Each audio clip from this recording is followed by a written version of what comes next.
Ang ganda at ang gwapo niyong dalawa. Nahihiya ako. Ayan. Kamusta kayo? Kamusta kayo? Ayan.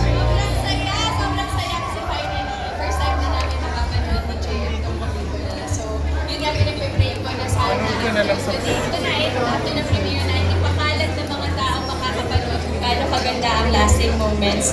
Tulungan niyo po kami to spread the word na manood ng lahat ng tao on July 30.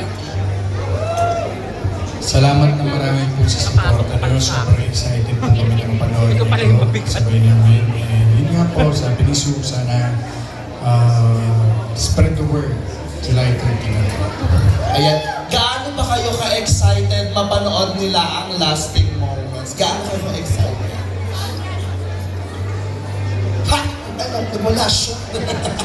Sobrang excited kami na mapanood. Actually kami, sobrang excited kami na mapanood kasi nga hindi rin namin napanood pa.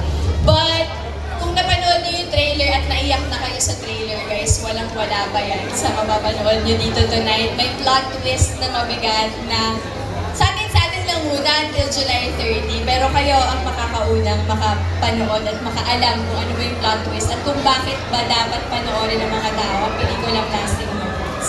Tonight niyo madidiscover. At bakit ba siya makapigil iyak? Oo, kasi may quote na gano'n yung makapigil iyak daw ang lasting moments. Bakit? Ewan ko, nananadya yung director namin eh. Oo. Nananadya yung director namin na talagang nalig kayo sa emotional roller coaster. And ayun, sana ma-enjoy nyo. Sana yun. Ano naiyak kayo? Pag di kayo naiyak, bato pa lang yung puso. Kasi ako napanood ko siya eh, naka-makeup ako, nahulas ako. Nakita ko. Nakakaloka. Maraming salamat. Thank you, Kaya guys. invite niyo naman sila to watch Lasting Moments this coming July 30. Ayan, hello everyone! Ako po si Sue at may bago po kaming pelikula. Ang pangalan po ay Lasting Moments. Please, sana po ay makapanood kayo. July 13 na po ito showing.